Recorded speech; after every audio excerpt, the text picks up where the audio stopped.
main reasons that I decided to write the book is because literally there is no other book that has done the work of the book that I've just written. Everybody is incredibly focused on doing yet another systematic review of evidence.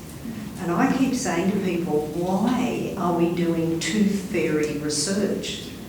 Acting as if the tooth fairy exists, and then asking, will my child get more money if I put the tooth under the pillow or on the dressing table? And then you plan a controlled trial and see which method is going to reap more financial benefit to your 5 or 6 year old.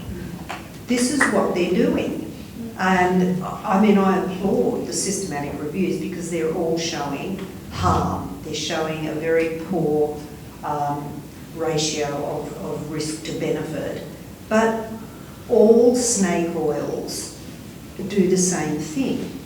So we've had frontal lobotomy for mental illness. We've had bloodletting for fever. We've had coffee enemas for cancer. They all have an appalling risk to benefit ratio. But the difference between those things and what's happening in gender medicine are twofold. The first is that the mainstream medical and social institutions that we've been talking about today did not go along with coffee enemas for cancer. They continually warned people that no, this was not going to be helpful. Then we had the juice-only diet for cancer. But the medical profession said, no, there is no evidence for that, we do not recommend it. But now we've got the extraordinary situation where all of the major international bodies of medical professionals, the paediatricians, the endocrinologists, the GPs, the psychiatrists, are all promoting snake oil therapy. It's an extraordinary state of affairs in a society that is very sophisticated in its scientific understanding. I mean, just look what's been happening in AI in just the last few months. It's absolutely extraordinary. And yet, we believe in nonsense, or we're told to believe nonsense, or we're punished for not believing nonsense. And that's why I wrote the book. Because I wanted to address nonsense at its source. I didn't want to say, look, puberty blockade, has a risk-benefit ratio that's not acceptable. The question is, why even do it in the first place? Why derail a child's normal developmental trajectory with off-label, dangerous medications? Normally, for a new medication to be accepted for use in the public sphere, it has to undergo an enormous number of clinical trials. And you've got stage 1, stage 2, stage 3 trials, then you've got to look at the long-term benefits as well as the adverse effects. These off-label use of drugs have gone through none of that. The doctors are now so dishonest.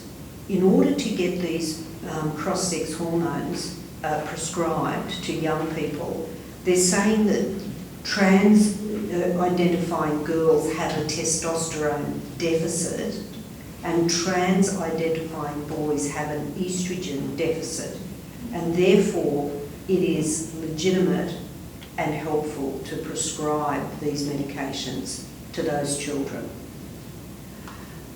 The one thing that's heartened me in the last couple of weeks is the announcement from the International Olympic Committee that they are completely drawing a line under the participation of trans women in female sport.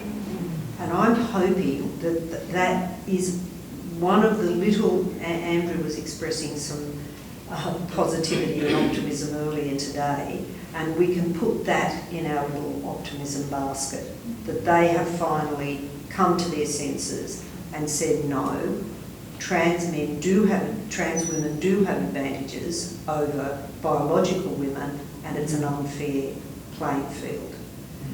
this is a very, very significant step, because if the Olympic Committee has done it, then it's going to filter down to other sporting bodies. And in fact it has. I don't know if some of you have heard of a swimmer in America called Leah Thomas. Leah, of course, is a trans female, and she was just blitzing all of the intervarsity swimming competitions and winning every medal and so forth. They have just announced that they are stripping her of every medal, and all of the medals are going to be awarded to the second, third and fourth place getters as first, second and third, because they were all biological women competing fairly in a female sport. So we've got these little pockets of positivity and, you know, suggestions that there's a return to sanity. But what I wanted my book to achieve was a complete debunking of the fundamental ideology itself. So we hear about transgenderism has been around forever, and then they will quote one pharaoh or one warrior or one person in a millennium, you know, who actually has been recorded as being transgender. And in fact, if you look at some of the claims that they've made, I'll just give you one example. There's a group of people in Samoa who are called the Fa'afafine. That's the name of them, and it means in the manner of a woman. And everybody points to this group of people in Samoa and saying transgenderism happens everywhere in the world, even on remote Pacific islands, and it's a natural thing. But when you look into it, it's actually a socio-cultural phenomenon. Because what happens in Samoa and some of the other Pacific islands, if a family is born without a female child, in other words, if the mother only has male children, she will select one of her children, usually the youngest boy, to become female, because she needs help in the household and for someone to perform female tasks. So this child does not declare themselves transgender. This child is appointed to be a female in the family. And I've actually worked therapeutically with a couple of these people who've migrated to Australia, and they are seriously ill people.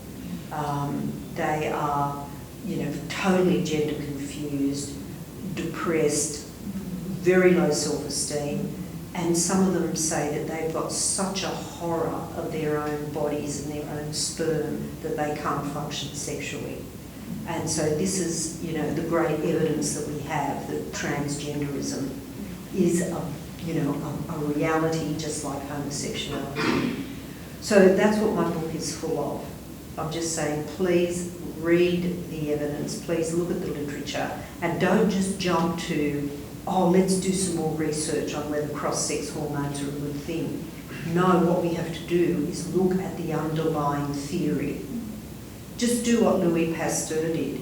He said that bacteria is the cause of fermentation of milk and of illness in human organisms. It didn't spontaneously combust out of the atmosphere, which is what his opponents were saying at the time. He was totally ridiculed, but of course he has now been absolutely vindicated in his revolutionary thinking. And unfortunately, we have to be revolutionary thinkers just to return to sanity. We are living in a mad universe, and now we have to stand up and say, enough. Let's return to our understanding that there are two sexes, male and female. And that's the moral of my book. So, yes, I hope that some of you will be interested in reading it, and I would be very happy if you did so. Thank you.